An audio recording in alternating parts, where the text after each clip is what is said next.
नमस्कार दोस्तों, स्वागत है आपका मार्कंडे पुराण में। आज हम देखेंगे तृतीय अध्याय सेनापतियों सहित महिषासुर का वध। तो आइए दोस्तों शुरू करते हैं।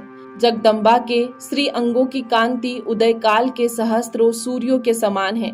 वे लाल रंग की रेशमी साड़ी पहने हुए हैं। उनके गले में मुंडमाला शोभा पा रही है। दोनों स्तनों पर रक्त चंद का लेप लगा है। वे अपने कर कमलों में जप माली का विद्या अभय तथा वर मुद्राएं धारण किए हुए हैं। 3 नेत्रों से सुशोभित मुखार विंद की बड़ी शोभा हो रही है। उनके मस्तक पर चंद्रमा के साथ ही रत्न में मुकुट बंधा है तथा वे कमल के आसन पर विराजमान है। ऐसी देवी को मैं भक्ति पूर्वक प्रणाम करता हूँ।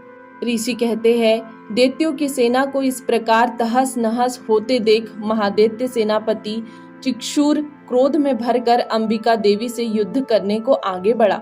वह असुर रणभूमि में देवी के ऊपर इस प्रकार बाणों की वर्षा करने लगा जैसे बादल मेरुगिरी के शिखर पर पानी की धार बरसा रहा हो। तब देवी ने अपने बाणों से उसके बाण समूहों को अनायास ही काट कर उसके घोड़ों और सारथियों को भी मार डाला। साथ ही उसके धनुष तथा अत्यंत ऊंची ध्वजा को भी तत्काल काट गिराया।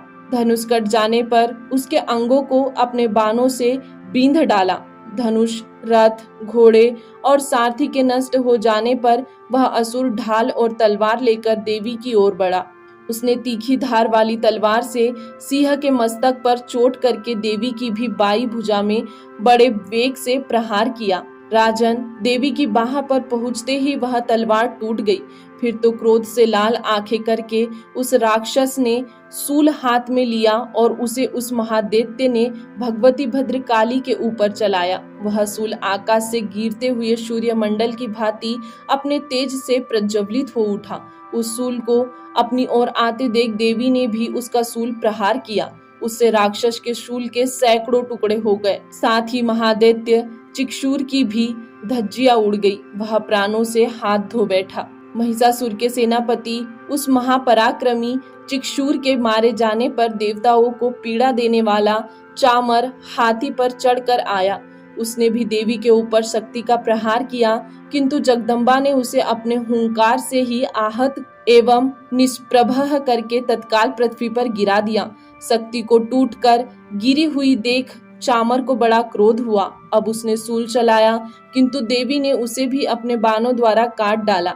इतने में ही देवी का सिंह उछलकर हाथी के मस्तक पर चढ़ बैठा और उस दैत्य के साथ खूब जोर लगाकर बाहु युद्ध करने लगा। वे दोनों लड़ते लड़ते हाथी से पृथ्वी पर आ गए और अत्यंत क्रोध में भरकर एक दूसरे पर बड़े भयंकर प्रहार करते हुए लड़ने लगे।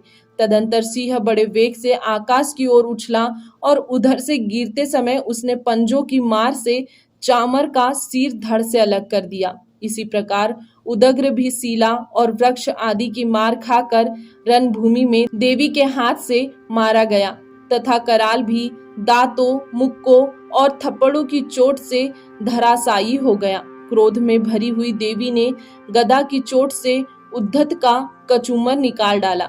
भिंदीपाल से वास्कल को तथा बाणों से ताम्र और अंधक को मौत के घाट उतार दिया।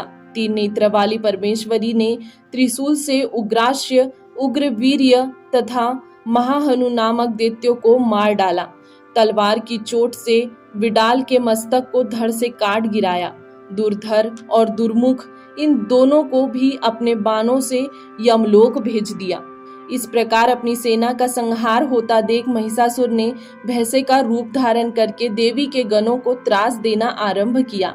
किन्हीं को थुथुन से मारकर, किन्हीं के ऊपर खुरों का प्रहार करके, किन्हीं को पूंछ से चोट पहुंचाकर, कुछ को सिंगों से विदीर्ण करके, कुछ गणों को वेग से, किन्हीं को सिंहनाद से, कुछ को चक्कर देकर और कितनों को निःश्वास वायु के झोंके से धराशायी कर दिया। इस प्रकार गणों की सेना को गिराकर वह असुर महादेवी के सिंह को मारने के लिए झपटा। इससे जगदम्बा को बड़ा क्रोध हुआ। उधर महापराक्रमी महिषासुर भी क्रोध में भरकर धरती को खुरों से खोदने लगा तथा अपने सिंहों से ऊंचे ऊंचे पर्वतों को उठाकर फेंकने और गर्जना करने लगा। उसके वेग से चक्कर देने के कारण पृथ्वी क्षुब्ध होकर फटने लगी। उसकी पूंछ से टकराकर समुद्र सब ओर से धरती को डुबोने लगा। हिलते हुए सिंहों के आघात से विदीर्ण होकर बादलों के टुकड़े टुकड़े हो गए।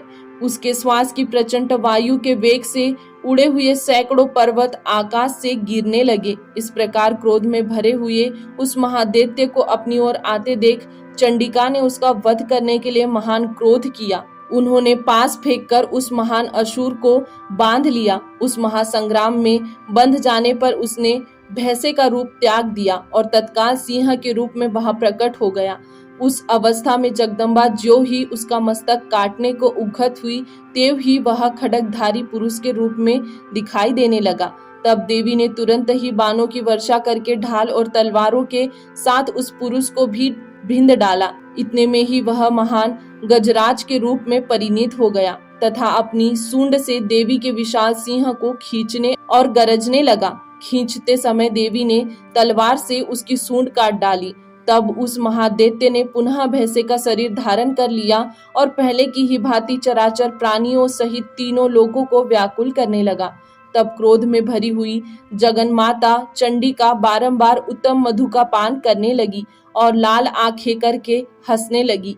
उधर वह बल और पराक्रम के मद से उन्मत्त हुआ राक्षस अपने सिंह से चंडी के ऊपर पर्वतों को फेंकने लगा और डकारने लगा। उस समय देवी अपने बाणों के समूह से उसके फेंके हुए पर्वतों को चूर्ण करती हुई बोली।